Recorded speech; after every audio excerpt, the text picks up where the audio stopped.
In today's film on FM 73, we will be talking about the theory of genetic determinism and how its popularization can lead to neglect in personal responsibility, specifically in the social areas of law and religion. Genome!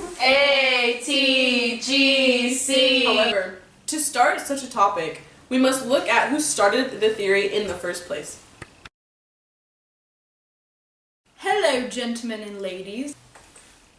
My name is Francis Galton, and I'm a British explorer and naturalist. Not many know of me because of my stupid cousin, Charles Darwin. You know of him, yes, of course you do.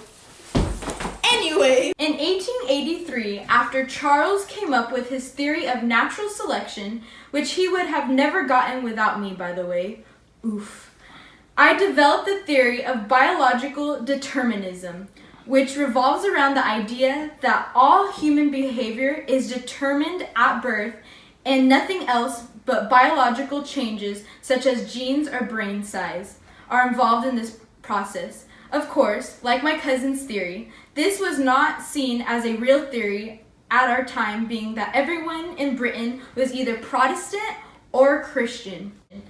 They did not trust that our behavior was determined by what made us organically rather than religiously. Thanks for that little history lesson, Francis. Despite all the salt that Francis has for his cousin, his theory of biological determinism is often credited as the father of genetic determinism. It led to many of the scientific explorations into what makes who we are today.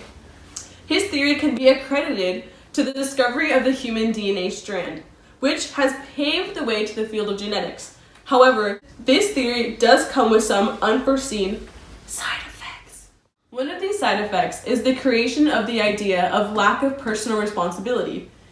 There are cases in which those who are diagnosed with a predisposition such as addictive tendencies or higher chances of diabetes based on family genes and given two options.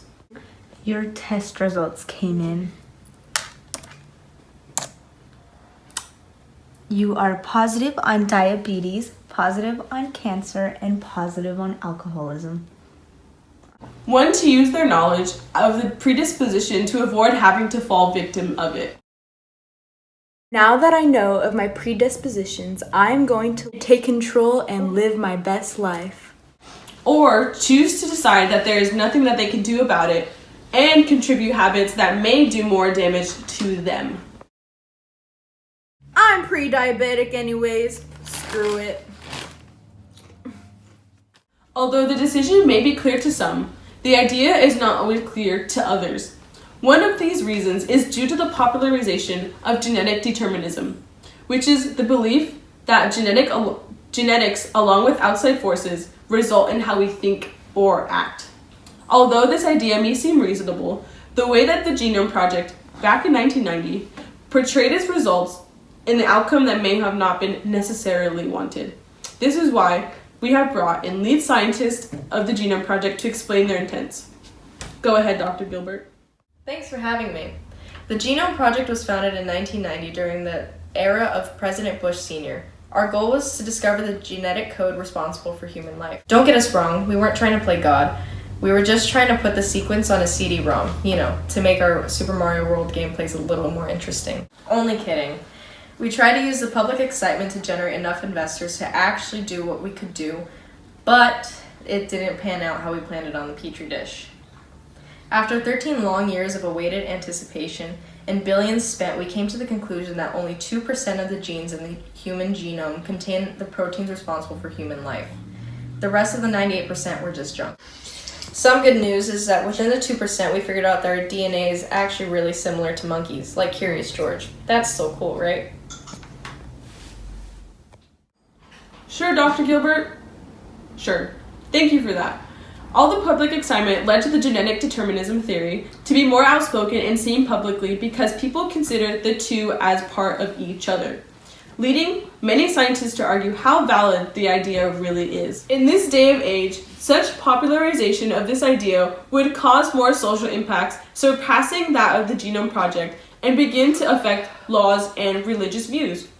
An instance of this can be seen in 2005. 2 years after the Genome Project, where Stephen Mobley of Hall County, Georgia, was arrested for murder. Mr. Mobley, were you or were you not at the Domino's in which the manager was murdered? Yes, sir, I was at the Domino's in which you are speaking of. In fact, I admit to murdering him. If that's true, then why are we even here? It's because I don't believe I should be held personally responsible. And why is that? Because last year I went to a doctor who told me I have a mutation in my monoamine oxidase, aka MAOA gene, which gives me tendencies to act irrational and violent. That doesn't mean you can just kill someone. That's why you seek help to manage your mutation. Why should I? I am who I am. I can't change it. It's the world that has to accommodate to me, not the other way around. I'm tired of this malarkey. I hereby find you guilty. What do you say, jury? Guilty! Genetic determinism's popularization could lead to even more causes such as these, where the effects not only hurt the person afflicted, but others involved, in which can result in changes in laws in something we know very little about as a society. As I mentioned before, this idea also challenges religious beliefs, so we found it best to bring religious leaders as well as atheists to the party to see what they thought. Do you all know what genetic determinism is? Yes. Do you believe that it affects free will or does it not? Since God created us, that means He created our genes. He gave us free will.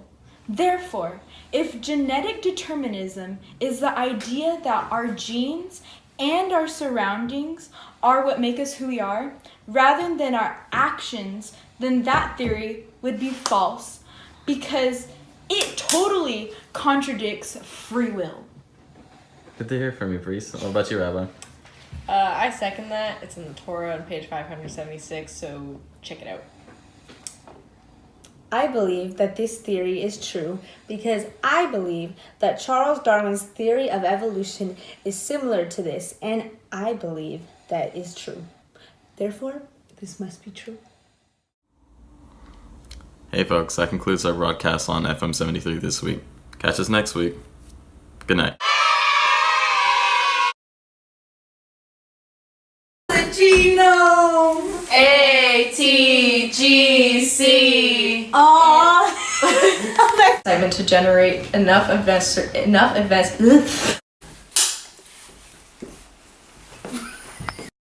3. We will be taking And nothing else but biological changes, such as genes or brain size, are involved in the... Wait, okay, hold on. You can redo that home. Didn't pan out the way we planned it on the Petri dish. After 13 long years, Hello, gentlemen and ladies. Wait, no, it wasn't. And ladies. I'm and your mom. Held personally responsible? And why is that? Because last year I went to a doctor who told me I have a mutation in my Because of my stupid cousin, Charles Darwin. You know of him. Yes, of course you do. What the fuck are you doing? in today film. Hello, ladies and gentlemen. Ah, frick! I just realized those ladies and gentlemen. Hello, gentlemen and ladies. I need to hold on 1 second. I'm laughing too.